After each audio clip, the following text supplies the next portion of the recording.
Hey, what's going on, fellas? How we doing? Matt Antonelli here, answering questions for you guys today. Today's question is, should I sit on off-speed pitches? Should I sit on breaking balls? And did you ever sit on a breaking ball as a player? So let's go through this and answer a bunch of the different questions that we got. Let's start off with, should you sit on a breaking ball? And is it okay to sit on a breaking ball or an off-speed pitch? Depends, okay? First thing is, you've got to have information, all right, to know that you can sit on a breaking ball. So I think just to sit on a breaking ball just to sit on breaking balls is probably not a good idea.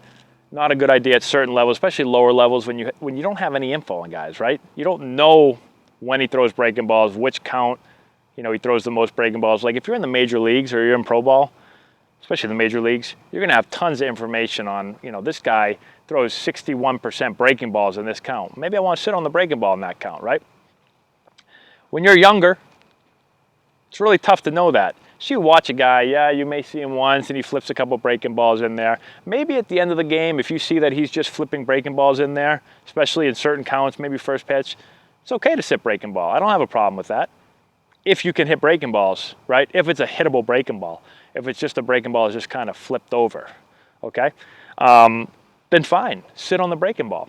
But when you do that, you have to make sure that you are selling out to the breaking ball and not trying to hit anything else, right? So if I get up there and I say, you know what, I'm sitting breaking ball, right? Because this guy has flipped me 2 breaking balls the last at bat, or last game he kept flipping breaking balls early and he's doing it to everybody else. I'm gonna sit breaking ball. All right, sit breaking ball. Here it comes, I'm getting ready, I'm sitting breaking ball. All right, let's get timed up for the breaking ball. Here it is. Nope, it's a fastball, I'm taking it. Even if it's a strike, I take it, strike one. So what? I was sitting on breaking ball, I was getting on time for breaking ball, it wasn't a breaking ball, I take it, right? That's fine. Where guys get in trouble is they say, okay, I'm sitting on breaking ball here. There we go, I'm getting on time for breaking ball, and it's a fastball. Fastball in, I just got sawed off to the first baseman because I was sitting on breaking ball, but man, he threw me that fastball right down the middle. I felt like I had a swing at it, and I got sawed off, right? It's too hard to sit. You can't sit on every pitch, okay? So if I'm sitting on breaking ball and I don't get breaking ball, I don't swing, right? I just say, I guess wrong, strike one, let's go to the next pitch. Okay, what are we doing here, right? So you have to be disciplined with your approach.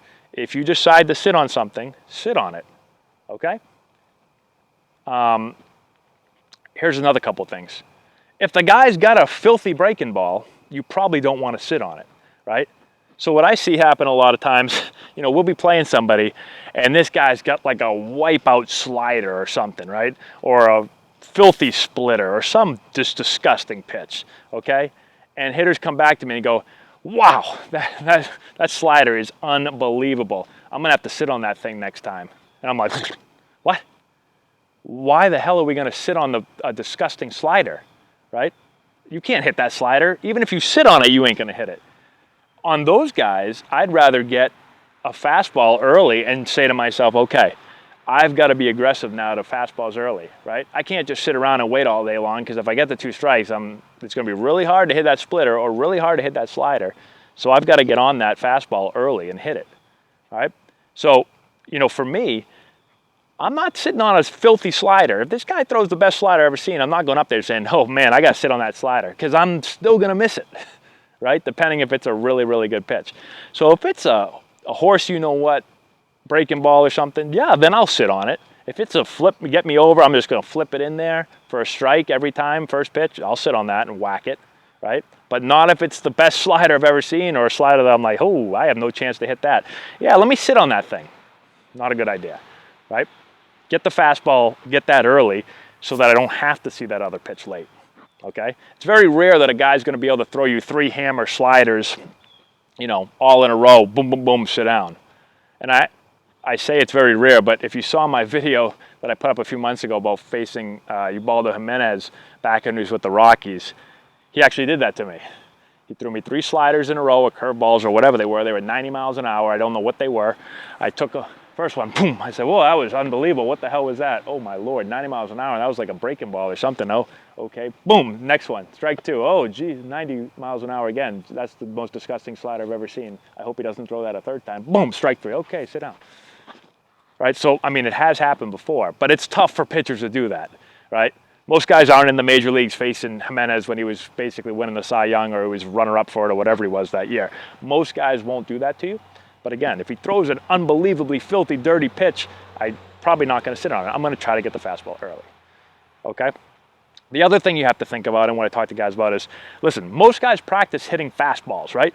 Every BP session is fastballs, all right? Very rarely do you have a BP pitcher that can throw a really good breaking ball. So we spend all our time hitting fastballs. Don't get too cute and fancy trying to sit on breaking balls, okay? Especially at a lower level. If you get to a higher level, like, you know, I've heard a bunch of players talk. I've heard Manny Ramirez talk. I've heard a bunch of great players talk. And they talk about, yeah, you know, certain pitches, at certain times I sit breaking ball. Awesome, right? If you can do it, do it. But a lot of guys, you know, you spend all your time hitting fastballs. Not everybody is a great breaking ball hitter. Most guys, I say, are not good breaking ball hitters.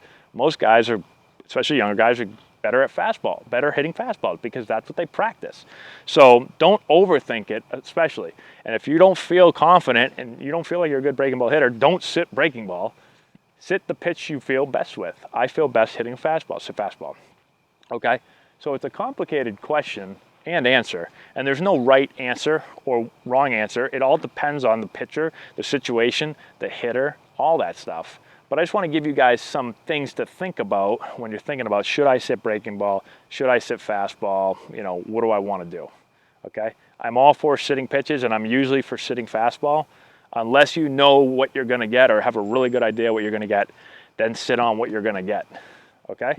That's fine, as long as you can hit it. Make sense? Because you can't cover every pitch in every location, right? Especially when you get high.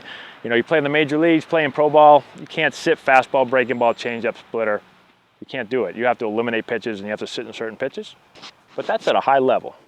You know, you don't always have to do that in high school. Maybe on certain guys, you can. All right? So hopefully that clarifies it. It helps you guys out a little bit. Let me know if you have any questions in the comment section below. Subscribe to the channel if you've not done so already. Give us a thumbs up. I'd really appreciate that. Check out our Instagram page, Antonelli Baseball, Twitter feed, Manny99, posting videos all the time for you guys. Check out the description box below, where to put a bunch of links to books and training tools that we use with all of our players. Check out our website, AntonelliBaseball.com, where you can learn how to work with us and also with our teams. And that's all I got for you guys. Thank you so much for watching. I appreciate it, and we'll talk to you later.